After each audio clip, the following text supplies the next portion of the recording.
ప్రభుత్వ ప్రాథమిక పాఠశాలలు, హై స్కూల్స్, వివిధ మండలాల్లో మరి వారి యొక్క కార్యక్రమాలు నిర్వహించడం జరుగుతున్నది. ఈ సందర్భంగా వారికి అదేవిధంగా పాఠశాల ప్రధానోపాధ్యాయులు శ్రీనివాస్ గారికి, వరంగల్ రిటైర్డ్ ఎంఈఓ శ్రీ గంపా అశోక్ కుమార్ గారికి, అదేవిధంగా మోహన్ రావు గారికి, గ్రామ పెద్దలకి, వివిధ పాఠశాలలో వచ్చినటువంటి ప్రధానోపాధ్యాయుల మిత్రులకు అందరికీ నా యొక్క నమస్కారాలు తెలియజేస్తూ ప్రియమైన విద్యార్థులకు శుభాశీస్సులు తెలియజేస్తున్నాను.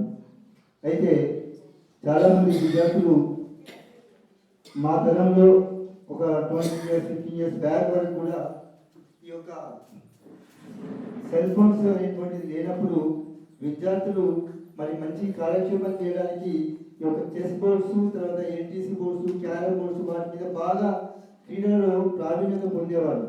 కానీ ప్రస్తుత పరిస్థితులలో పాఠశాల నుండి ఇంటికి వెళ్ళిన వెంటనే పుస్తకాలను పడేయడం, సెల్ ఫోన్ తీసుకోవడం, సెల్ ఫోన్లో ఉన్నటువంటి యూట్యూబ్స్ కానివ్వండి, రీల్స్ కానివ్వండి, వాటిని చూసుకుంటూనే గడుపుతున్న విద్యార్థులంతా కూడా చెస్ మీద అవగాహన చాలా మంది విద్యార్థులకు లేదు. అది ప్రభుత్వం వారు కూడా క్రీడా సదుపాయాలైనటువంటి పాఠశాలలో చాలా వరకు ఈ గత 2 సంవత్సరాల కూడా కల్పించబడుతుంది. చెస్ కోర్స్ అనేటువంటి అన్ని పాఠశాలలో ఉన్నా కూడా వీరు కరోనా టైంలో విద్యార్థులు మరి మాకు సార్ చెప్పిన దాని ప్రకారం అయితే కరోనా టైంలో విద్యార్థులు మరి కొన్ని ఎటువంటి ఆటపాటలకు దూరంగా ఉన్నారు. ఈ చెస్ మీద అవగాహన కల్పించినట్లయితే ఒక మంచి మానసిక ఉల్లాసంతో పాటుగా మైండ్ అనేటువంటిది ఈ చెస్ ప్రాక్టీస్ చేసే విద్యార్థులు కూడా చాలా షార్ప్గా ఉంటుంది.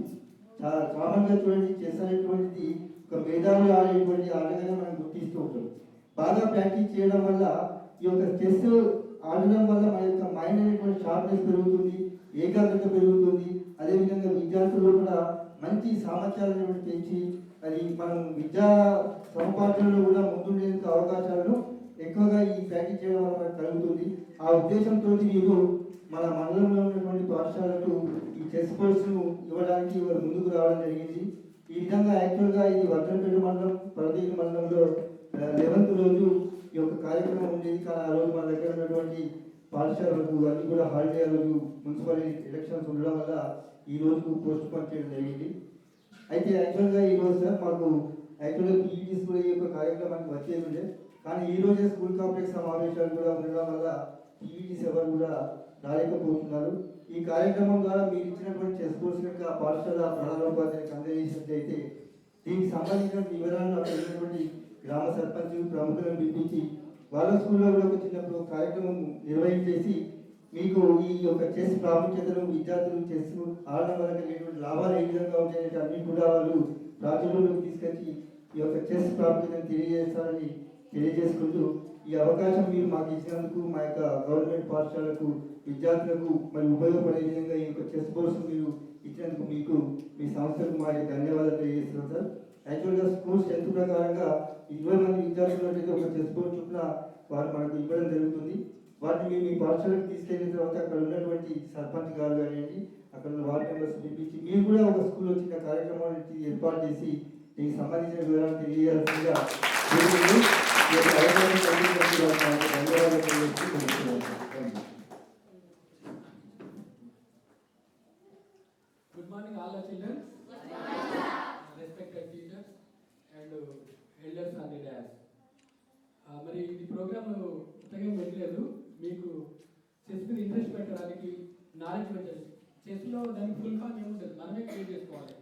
చెస్లో సి అంటే క్లెవర్, హెచ్ అంటే హానెస్ట్, ఈ అంటే ఎఫిషియన్సీ, ఎస్ అంటే స్ట్రాటజీ, ఇంకో ఎస్ అంటే స్ట్రెంగ్త్.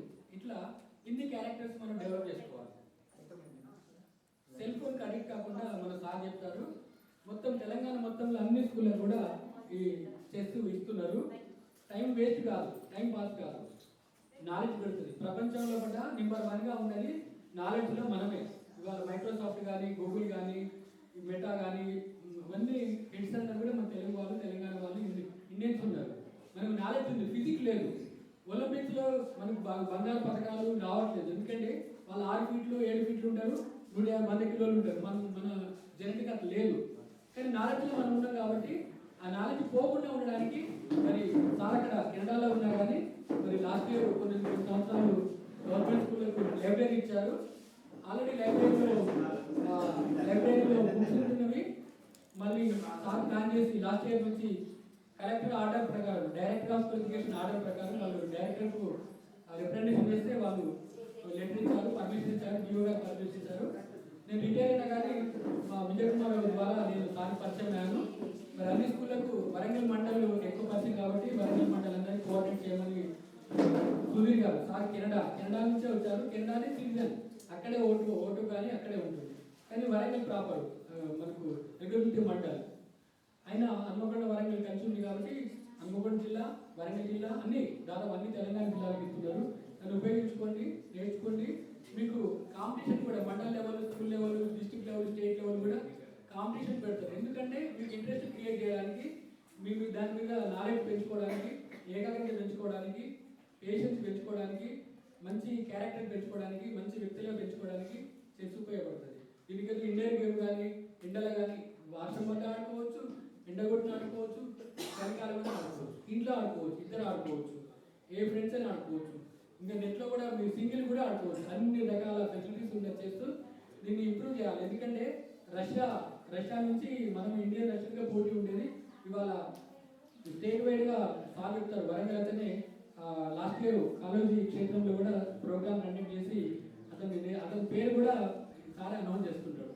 అటువంటి లెవెల్లో మన తెలంగాణ పిల్లలు పోవాలి, వాళ్ళకు నాలెడ్జ్తో పాటు ఈ సెల్ఫ్ అడిక్ట్ కాకుండా ఉండాలని ప్లాన్ చేసి సారు ప్రోగ్రామ్ చేశాడు. ఇంకా టీచర్లకు ట్రైనింగ్ ఇస్తుంటారు. తర్వాత ఎట్లా నేర్చుకోవాలని బుక్స్ కూడా మరి స్కూల్కు 2-3 బుక్స్ దాని సెన్స్ ప్రకారంగా అవలంబిస్తుంటారు. ఈ అవకాశము మన శ్రీధర్ గారు మా ఫ్రెండ్ కాబట్టి మరి మీరు ప్లాన్ చేసిన సార్ 11th అంటే ఆ రోజు ఎలక్షన్స్ ఉందని చెప్పడము, మళ్ళీ ఈరోజు మార్చుకోవడము, రేపు హైదరాబాద్ మండలు, రాయపర్తి మండలు, వరంగల్ జిల్లా వరంగల్ అయిపోయింది, కాజీపేట కూడా రేపు వెళ్ళిపోతుంది, అట్లా నిజామాబాద్ వెళ్తున్నారు. చాలా రిస్క్తో కూడుకున్నదైనా డాటా అంతా కూడా మరి డైరెక్టర్ ఆఫ్ స్కూల్ ఎడ్యుకేషన్ తీసుకొని పర్మిషన్ తీసుకొని ఏ స్కూల్కి ఎంతమంది ఎన్ని చేస్తారని ప్లాన్ చేశారు. దాన్ని ఉపయోగించుకోవాలి. మీకు ఆల్రెడీ స్కూల్లో చూశాను, ఇప్పుడు రూమ్లో మదనపేట స్కూల్లో చాలామంది పిల్లలు ఆడుతున్నారు, నాకు కనపడింది. దాన్ని ఉపయోగించుకొని కంటిన్యూ చేయండి. మీ అందరికీ నాలెడ్జ్ పెరగాలి, పేషెన్స్ రావాలి, మంచి పౌరుడిగా ఉండాలని కోరుకుంటూ నాకు అవకాశం ఇచ్చిన శ్రీధర్ గారికి ధన్యవాదాలు.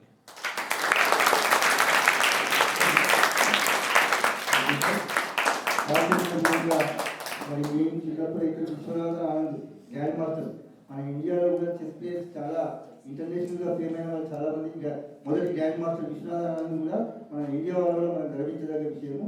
సార్ చెప్పినట్టుగా మరి మండల స్థాయిలో, జిల్లా స్థాయిలో కూడా ఇప్పుడు మన సీఎం కప్లో కూడా చెస్ అనేది ఒక క్రీడాంశంగా ఉంది. కాబట్టి మీకు ఇప్పటి నుంచి చెస్ పై మక్కువ పెంచుకోవాల్సిందిగా తెలియజేస్తూ పాఠశాల ప్రధానోపాధ్యాయులు శ్రీ శ్రీనివాస్ గారిని మాట్లాడాల్సిందిగా కోరుతున్నాను.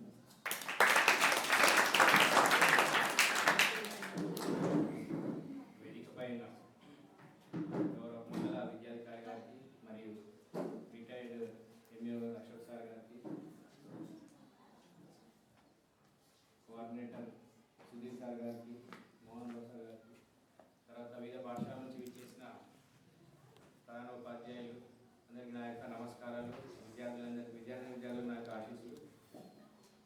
చాలామంది ఇప్పుడు సెల్ ఫోన్కు బాగా అడిక్ట్ అవుతున్నారు. ఫోన్ చూడడం వల్ల మీ యొక్క ఇది బ్రెయిన్ అనేది పెరగడం లేదు, మొద్దుబారిపోయినట్టు అవుతుంది. అంటే అన్ని విషయాలు దాన్ని తెలుస్తున్నాయి. మీరు ఏదైనా చిన్న లెక్క చేయాలన్నా కానీ అదే కూడా చూస్తున్నారు, ఏది తెలుసుకోవాలని అదే చూస్తున్నారు. అదే చెస్ ఆడడం వల్ల మీ యొక్క మెదడుకు మేత అంటారు, జనరల్ కొన్ని ఒక పేపర్ మెదడుకు మేత అంటారు. మీ యొక్క బ్రెయిన్ అనేది షార్ప్ అవుతుంది, ఆలోచన శక్తి అనేది పెరుగుతుంది.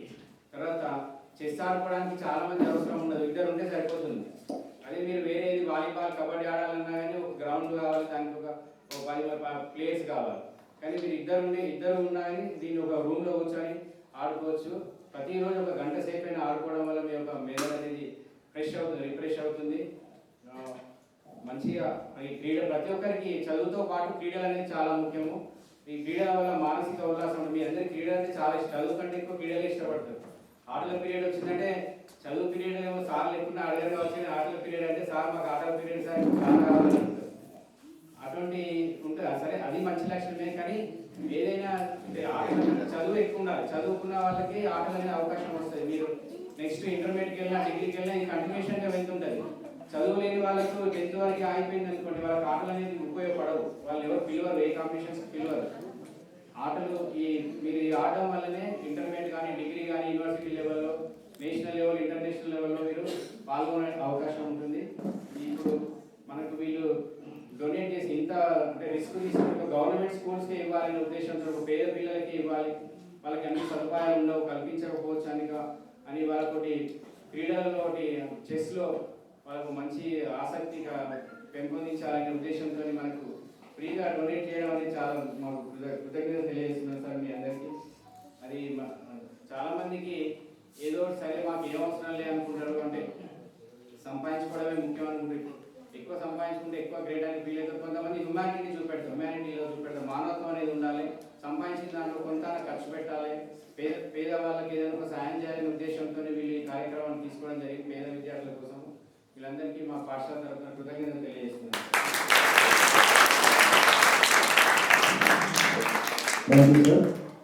చెస్ క్రీడాభిమాని భద్రపేట వాస్తవ్యులు ఈ యొక్క కార్యక్రమాన్ని ఉద్దేశించి మాట్లాడాల్సిన మోహన్ రావు గారిని కోరుతున్నాను.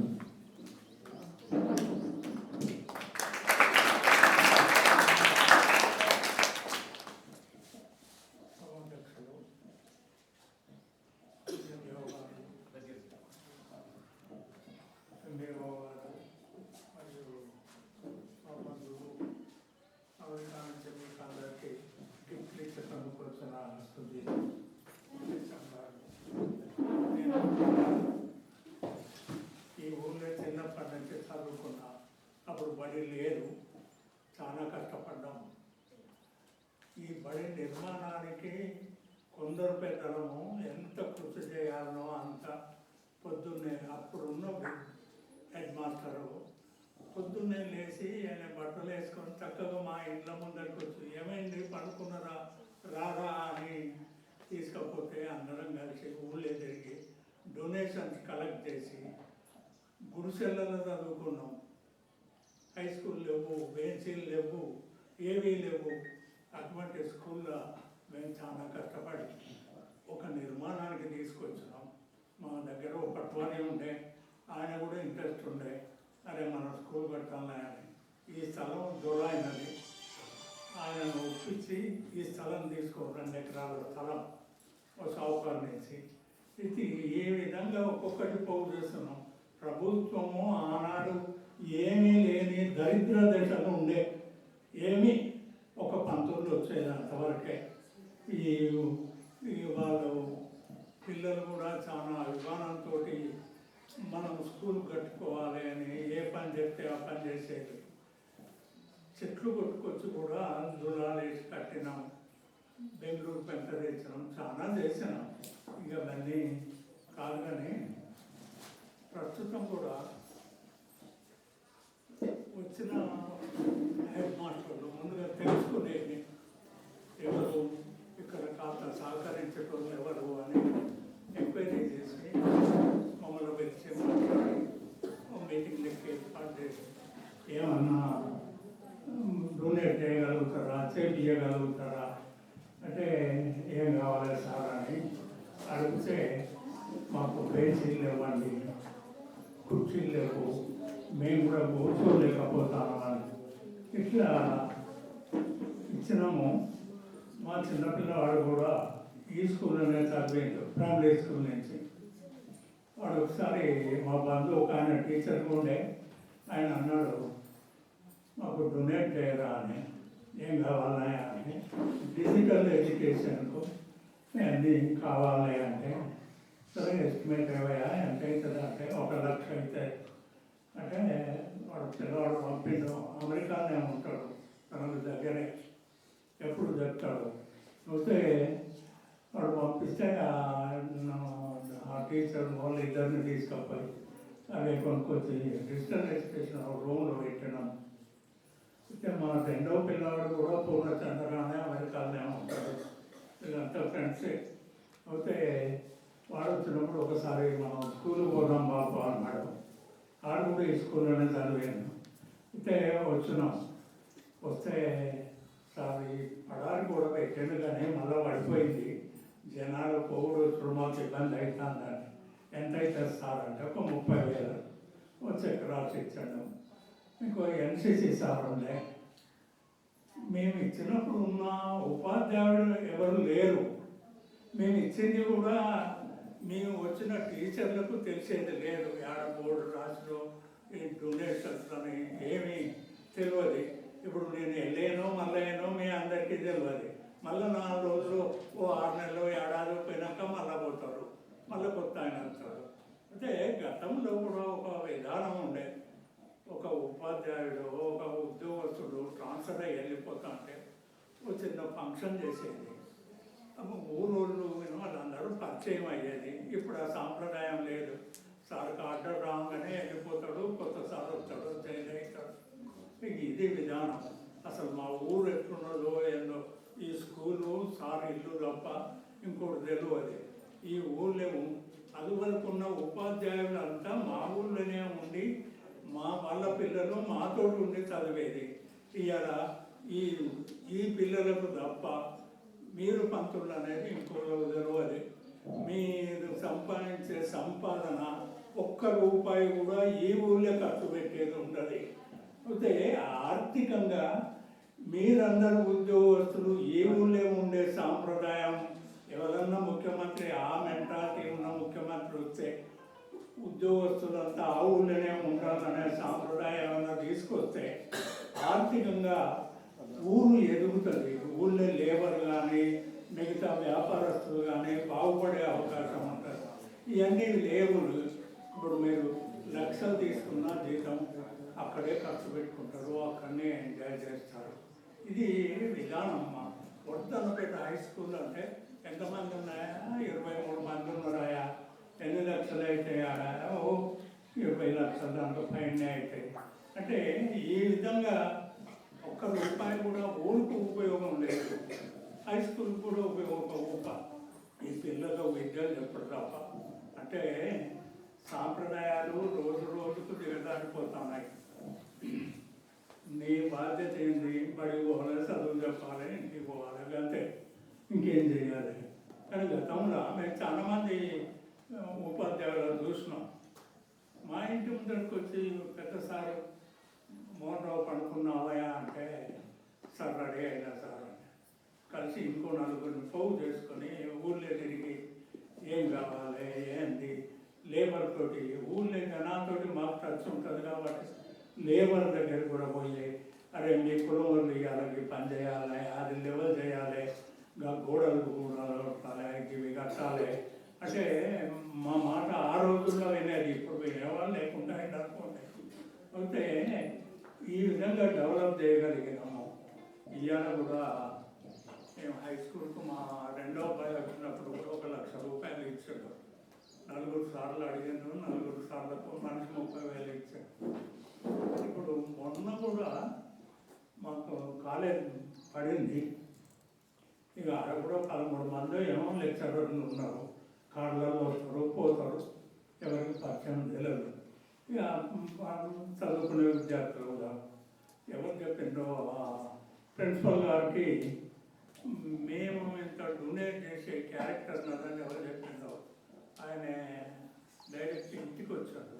వచ్చి మోహన్ రావు గారు నేను చాలా సంతోషం సార్ మీరేంటి అంటే మాకు కూర్చుంటేందుకు మేము కూర్చునే కుర్చీ తప్ప రెండో విజిటర్ ఎవరన్నా వచ్చినా వేసినందుకు కుర్చీ కూడా ఇవ్వలేదండి గవర్నమెంట్. ఇట్లున్నది మా వేరే కాలేజీలోనే ఇట్లున్నది సార్. నన్ను ఏం చేయమంటారు అని అడిగిన. కుర్చీలు ఇప్పియాలి, ఓ మైక్ ఇప్పియాలి అన్నాడు. సరే ఒకసారి మా ఫ్రెండ్ని తీసుకొని పోయి ఎంత ఎస్టిమేట్ చేసి ఒక ₹30,000 అయితే అన్నాడు. ఇచ్చిన. ఇక మా పిల్లల్ని అడగలే, అదివరకేమో మా పిల్లలే ఇచ్చేది. ఇక నేనే ఇచ్చిన 30,000 తీసుకొచ్చాడు. అంటే ఇప్పుడు కొంతమంది ఉపాధ్యాయులే కానీ ఉద్యోగస్తులే కానీ తను ఎక్కడైతే ఉద్యోగం చేస్తాడో ఆ స్థలం బాగుండాలని, అంత విద్యావంతులు కావాలని, ఊరు బాగుండాలని భావన ఉన్నోళ్ళేమో ఈ విధంగా చేస్తారు. నేను వచ్చినా చదువు చెప్పినా పోతున్నా, నా డ్యూటీ అయిపోయిందనే భావన ఇంకా కొంతమందికి ఉంటుంది. నేను అనేది ఏంటంటే ఇప్పుడు గతంలో కూడా ఇప్పటికీ నేను అప్పుడు మా చిన్నప్పుడు కూడా ఒక ఉపాధ్యాయుడు ట్రాన్స్ఫర్ అయిపోతే అరే మనిషి పావులా దగ్గర అంటే పావులా తీసుకొచ్చి ఇచ్చేవాళ్ళం. ఇస్తే ఈ ఉపాధ్యాయుడు పోయేటందుకు సన్మానం చేసే షాలు, బట్టలు, కొత్త బట్టలు కానీ ఇదంతా పిల్లలందరూ స్వీట్లు పంచేది. ఇది ఇప్పుడు ఎవరు వస్తారో ఎవరు పోతారో జనాలకు ఊళ్ళే వాడు ఎంపీటీసీ ఉండని, జడ్పీటీసీ ఉండని, చైర్మన్ ఉండని ఎవరికి తెలియదు. ఇప్పుడు ఇక ఈ సర్కిల్కు మొన్న ఒక ఆయన ఎస్టీ ఎన్నికైండు మున్సిపల్ చైర్మన్గా. సాంప్రదాయం ఎన్నికైతే పెరగాల్సి ఉండే. ఇక హెడ్ మాస్టర్ ఇవన్నీ నాకెందుకు ఈ తలకాయ నొప్పదని. ఇప్పుడు అంటే ఇప్పుడు ఒకరేమో అందరూ బాగా చొచ్చుకుపోయే క్యారెక్టర్ ఉంటుంది, ఒకరేమో కొంచెం మనకు అవసరం లేని విషయం, మన బాధ్యత ఏంటి, చదువు చెప్పాలంటే అనే బాధ్యత అంటే ఈ విధంగా ఉండేది. ఇప్పుడు ఈ స్కూల్ కూడా చైర్మన్ కూడా ఉంటాడు విద్యార్థుల తరఫున, ఆయన కూడా పిలిచేది. ఆయన ఎవరో మేము కూడా తెలియదు. అంటే పరిస్థితి ఎంత ఇది ఉన్నది అంటే జనాలను ఎడ్యుకేట్ చేయాల్సిన అవసరం మీ మీద కూడా ఉన్నది. నాకు అవసరం లేదనే భావన లేదు. అంటే నేను ఎంతసేపు చెప్పేది ఏంటంటే కొంచెం ప్రజలందరూ చొచ్చుకోపోండి, అందరిలో కలుపుకోపోండి, విలేజర్స్ని కూడా పిలవండి అనేది చెప్తాను. అంతే విషయం. Thank you lot.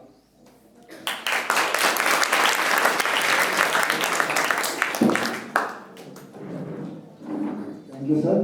మీరు ఈ పాఠశాల అభివృద్ధిలో గతంలో భాగస్వాములయ్యారు. మీలాంటి పెద్దలు ఇప్పుడు కూడా చొరవ తీసుకొని పాఠశాల అభివృద్ధికి సహకరించాల్సిందిగా కోరుతున్నాను.